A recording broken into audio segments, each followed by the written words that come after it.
I just remember feeling this massive sense of despair. And my entire life, and this is probably the long-winded answer to the first question that you gave me, changed with one 5-second decision. And now what my job is I teach people around the world the power and the science behind making 5-second decisions. And if you are paying attention, you will start to notice that there's a 5-second window for all of us.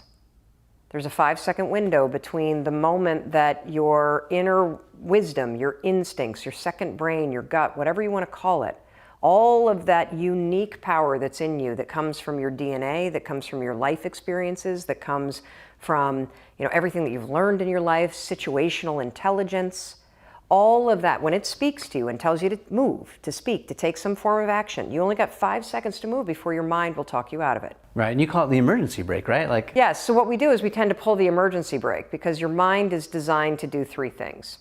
Your mind, by design, does just 3 things. It basically regulates your body to keep you alive.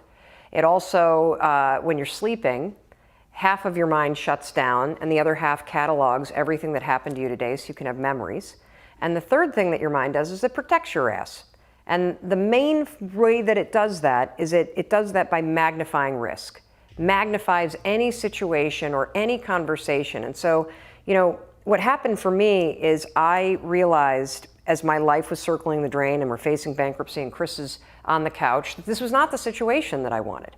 I didn't want my life to end in divorce. I didn't want to be in financial ruin. I didn't want to be depressed. I didn't want to be anxious. And here's the truly screwed up thing. I knew what to do to fix it. See, this is the trap that most of us are in. Most of us know what we could do to change things for the better. And we spend our time and our energy talking ourselves out of doing those things. And the other thing that I convince people of, because this is so true, it's the littlest stuff. The little things make all the difference. And I could spend hours with you explaining the science of confidence and explaining the science of risk and explaining the science behind courage and explaining habit loops and how they get encoded in your brain. You don't need to know any of that because you're not applying for a PhD in psychology. I have done the work, and what I know is that true change comes down to 5-second windows. That moment that you know you need to do something that feels slightly uncomfortable, and your resignation, your excuses, your self-doubt start cranking up in your head, you gotta move. You have to move. And so what happened for me is I invented a hack, a brain hack. It's the stupidest thing in the world. And it turns out that it's actually tremendously profound and powerful at a neurological level and at a scientific and a psychological level. When I invented it, I had no clue what I had invented. And it took me about 3 years from the moment that I invented it to actually realize that, holy shit, I think I've discovered the secret to changing anything. And what was it? So I called it the 5-second rule because I never intended to talk about it. It was a cheat to beat the alarm clock. Here's how it goes. The alarm rings in the morning. Most of us don't want to get out of bed, right? But we know we should. So I would go 5, 4, 3, 2, 1. The moment the alarm rang, 5, 4, 3, 2, 1, just like NASA, what they do, they count down to launch a rocket ship. And the counting backwards kind of shut my mind off. And then suddenly at 1, I would stand up. And I would use this every single morning to get out of bed. And 9 years later, I still use it every single morning to get out of bed. I think some behavior you can learn and automate. Other stuff that you don't like doing, you're going to always have to push yourself. That's just how it is. And I noticed 2 things as I started to use it. I noticed that window where I'd be lying in bed and I'd have the knowledge that I should get up, but in my body I wouldn't feel it. And as I lied in bed, and you can try this tomorrow morning, set your alarm early, earlier than you normally do, and watch what happens. The alarm will go off and your mind knows that you said you would get up. Your mind has that wisdom, your gut has that wisdom. It's holding on to it, and then it starts to kind of nudge you with a little guilt. And then what'll happen is all of a sudden you'll start talking yourself out of doing the thing you said you would do. Yeah, it's too cold, or I'm too tired, or... And it happens in less than 5 seconds. And so what I know is that those are 2 different parts of your brain going at once. And if you go 5, 4, 3, 2, 1, you interrupt the habit of self-doubt and the habit of talking yourself out of it and shutting down the part of the brain that actually minimizes your power, and you awaken the part of the brain that is active in functional MRIs when you're trying to change. And so all you need to know to change anything is A, you're never going to feel like it. You're never going to feel ready to start that business. You're never going to feel ready to have that hard conversation. You're never going to feel like getting out of bed. You're never going to feel like it's a good idea to apply for that promotion. We're designed to stay comfortable and safe. So if you know that you're A, never going to feel like it, and B, that no one's coming, it's up to you. You're not a kid anymore. I'm dead serious about this. Yeah. Like so many of you are waiting to be picked. By who? Are you making the most of your life? Yeah. And the answer is yes, if you pay attention to what you do in 5-second windows. Are you the kind of person that when your instincts come alive and they want to nudge you to go talk to that cute gal across the way or raise your hand in a meeting and share that idea? Are you the kind of person that pushes yourself to step into that? Or do you pull back? That's the power of a 5-second decision, because you can't choose how you feel.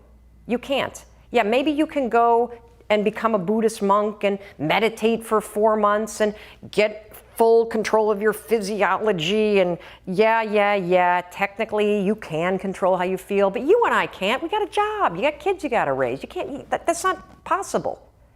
So you can do something else. You can actually disregard your feelings. You can become the kind of person that is so in tune with the values that you have and what you actually want, that when feelings rise up, you can choose to act however you want despite them. Even if you're tired, you can still go to the gym. Even if you're annoyed with your spouse, you can still speak in a manner that's loving. Even if you don't feel like doing that hard work, you can still push yourself to do it. Your feelings aren't a choice. Your behavior and your thoughts are always a choice. Yeah, so is this probably in the category of emotional intelligence, yeah? I think it's both emotional intelligence and it is the skill that nobody practices, which is self-monitoring. So the greatest capacity, I believe, in the next 10 years for people, particularly as technology accelerates, is do you have the ability to focus on what matters, and do you have control over your thoughts and actions? And so, emotional intelligence, yes. I tend to think about emotional intelligence more about reading other people and kind of understanding who you are and how you are. This, to me, took it a step further, because I was always a big EQ person and the Emotional Intelligence 2.0 book and loved that stuff, even when my life was in a train wreck. Had no idea how to apply it. And, that's the other thing, is that at the end of the day, what's missing for most of us is tools. So, a lot of people that mainline personal development content have been reading about making changes for 10 years, but they don't do it. How did you get out of that train wreck, by the way? The 5-second rule. So, but you can't take those 5 seconds to the bank, right? So, yes, you can. So how'd you do it? Break it down. What are you going to do? What would you do if you had a restaurant that was failing? Probably figure out how I could cut bait, or Yes. Sell the assets, Yes. or pivot, or flip it, or doing something else. Yes, and all those things require you to have conversations. They require you to do research. They require you to walk into a bank. They require you to renegotiate things with your landlord. You have the answers up here. Do you have the courage and the tool to push yourself to do those things that are terrifying? Yeah.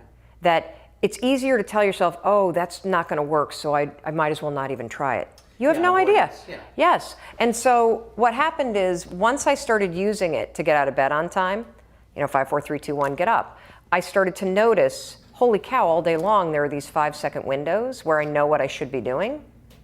Maybe I should use this stupid thing to take control of my head and push myself to do those things too. And so I went from sleeping in and hitting the snooze alarm 3 times, 4 times, 5 times a day, to getting up on time, getting to the gym, not having 4 Manhattans a night, speaking to Chris differently.